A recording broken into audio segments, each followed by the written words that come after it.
Voilà, mesdames, messieurs, chers amis, chers concitoyens, en vos titres et qualités, monsieur le directeur de l'école communale de Raucourt, chers enseignants, chers enfants, je crois que c'est très important que vous soyez là aujourd'hui.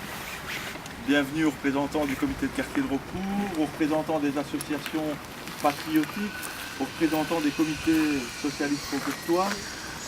Vraiment merci à vous d'être là comme chaque année, je vais dire. Et aujourd'hui, il y a un invité supplémentaire, c'est le soleil. On n'a pas eu ça chaque année et donc on ne va pas s'en plaindre.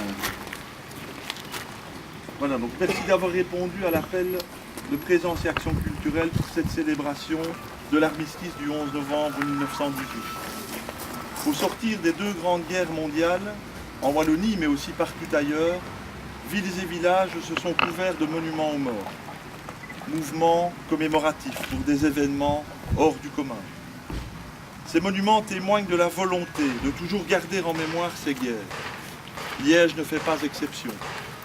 Comme de nombreuses villes de Belgique, notre ville a souffert de ces deux guerres.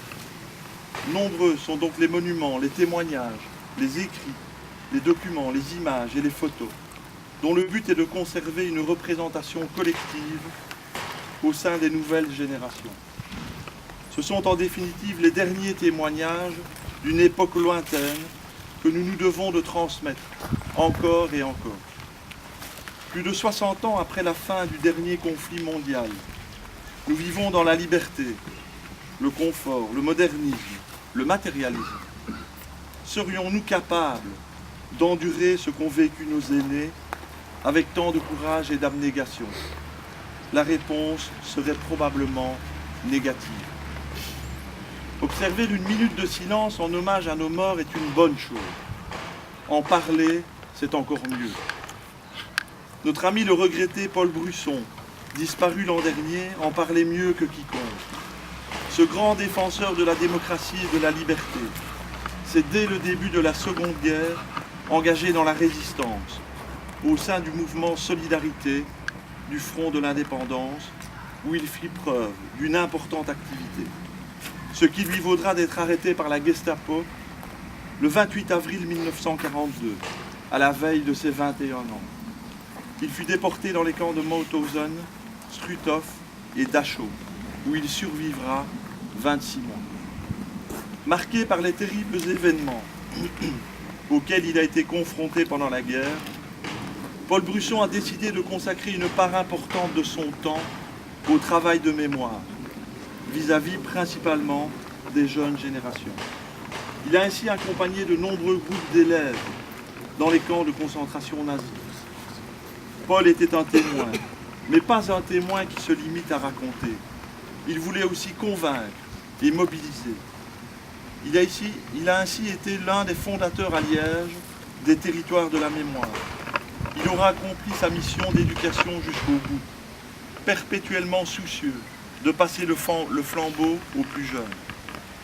À l'initiative de notre député européen Frédéric Dardenne, Paul Brusson a reçu récemment, en 2012, et à titre posthume, le titre de citoyen européen de l'année. En hommage à Paul et à ses infatigables passeurs de mémoire, le collège communal de la ville de Liège entend soutenir et perpétuer toutes leurs initiatives auprès des citoyens. À commencer par le projet MNEMA, aux anciens bains de la Sauvenière, qui verra dès l'automne 2013 s'ouvrir à Liège un important centre d'éducation à la résistance et à la citoyenneté. De grands événements populaires seront aussi organisés à l'été 2014 pour commémorer le centenaire du premier conflit mondial. Les citoyens y seront largement associés, et notamment les plus jeunes d'entre nous. À l'heure où les derniers survivants des deux guerres mondiales s'éteignent inexorablement, nous transitons d'une période de témoignage vers une période dite du souvenir. Les commémorations sont donc désormais plus vitales que jamais. Le fait de pérenniser la mémoire collective permet aux jeunes générations de ne pas oublier la terrible leçon. Veillons au quotidien à opposer nos réponses de paix et de progrès à tous ceux qui voudraient nous engager dans une dangereuse marche arrière de l'histoire en exacerbant les nationalismes ou les régionalismes. Certaines images, le soir des élections communales à Anvers, m'ont rappelé tristement l'entre-deux-guerres et m'ont fait frémir, et d'autres progressistes et d'autres démocrates aussi. La vie des hommes en paix et en harmonie vaut bien plus qu'un bout de terre. Restons unis face aux extrémismes. C'est ce combat qui représente le véritable hommage aux victimes des deux conflits mondiaux. Combat que des hommes comme Paul Brusson ont choisi de mener. À eux, nous ne pouvons dire qu'un seul mot, merci, et nous ne pouvons avoir qu'un seul engagement, celui de poursuivre leur œuvre, pour les anciens, pour nous-mêmes et pour les générations futures. Merci.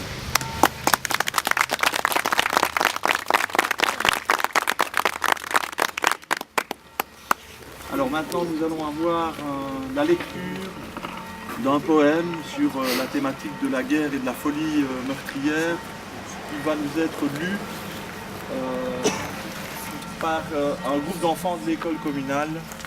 Peut-être Eric, peux-tu dire deux mots sur oui, un texte que les enfants ont travaillé en classe au niveau de la compréhension et du sens, en restituant vraiment les propos par rapport à l'époque, évidemment qu'ils n'ont pas connu, mais qui peut paraître désuet, mais qui n'est pas du tout si on rentre vraiment dans l'analyse profonde du poème, quoi. Donc le poème s'intitule 14-18 Folie meurtrière. Vous êtes récité par petits groupes, chaque enfant va lire une petite partie, et je pense qu'ils en ont bien pris conscience par rapport au travail qui a été fait. Merci pour eux. Vas-y, commence. Par un beau jour d'été, sous un ciel bleu d'azur, le clairon a sonné. Pour la grande aventure, ils partirent faire la guerre au nom de la patrie. Ils étaient jeunes et fiers, et la fleur au fuseau. 14-18, c'est la grande. C'était 14-18, ils ont vécu l'enfer. 14-18, c'était la grande guerre. 14-18, la folie meurtrière. Et du chemin des dames, au fort des Bois-Beaux, ils ont perdu leur âme sous le feu des canons. Avec la peur au ventre, ils chantaient la Madelon. En plein mois de décembre, quand ils montraient au fort.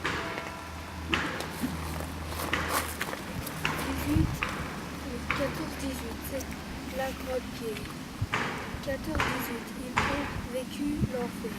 14-18, c'est la grande guerre. 14-18, la folie meurtrière.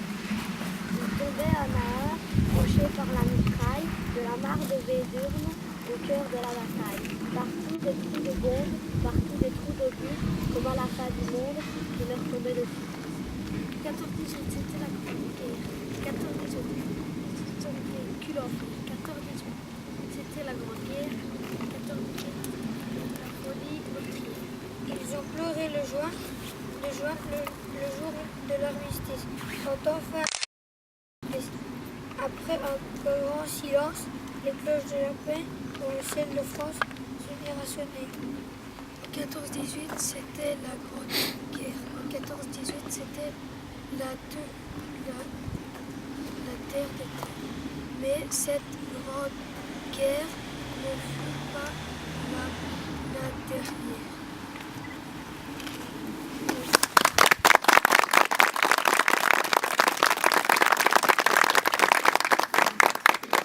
Merci beaucoup aux enfants et à l'école pour la participation à cet hommage. Un petit mot à dire, Aline ? Si vous permettez, mesdames et messieurs, puisque je représente aujourd'hui le comité de quartier de Raucourt, en l'absence de notre président et notre vice-président excusés, je voudrais me joindre aux hommages de cette journée pour évoquer la mémoire en particulier d'une Raucourtoise que certains d'entre vous ont connue et qui s'appelait Jeanne Dombray, Madame Collard, juste parmi les nations, par le Yad Vashem d'Israël. Cette dame, toute jeune, a pendant 2 ans transporté, ou plus exactement accompagné des enfants juifs de Raucourt, de Liège, des environs, mettre à l'abri des recherches de la Gestapo qui, naturellement, voulait les envoyer à la mort. Et pendant 2 ans, elle a fait le convoyeur ou la convoyeuse. C'était une rocourtoise d'origine. Elle a 2 filles qui vivent encore, qui se sont attachées à faire rendre hommage à cette femme courageuse qui a risqué sa vie sans rien dire, dans le calme et le repos, la discrétion la plus absolue, et qui, après 20 ans, a été reconnue juste parmi les nations après une enquête très longue et très approfondie, ce qui est évidemment normal. Enfin, toujours est-il que, il y a quelques années, 1 an après sa mort, à 94 ans, 1 an après, qu'elle a attendu pratiquement 50 ans. Je tenais, sa plaque est ici, cachée parmi les fleurs, mais aussi sur les détritus qui ne sont pas nettoyés malheureusement. C'est toujours un litige qui nous oppose un peu à l'échevinat de la propreté ou l'échevinat permanent, mais ce n'est pas à vous que j'en ai, monsieur l'échevin, en vos grades et qualités, bien sûr. Toujours est-il que sa plaque est là et évoque, pour ceux qui se rappellent de la famille Collard, qui était cette femme qui a risqué sa vie pour des enfants comme ceux que nous avons ici parmi nous et qui célèbrent leur mémoire. Je vous remercie.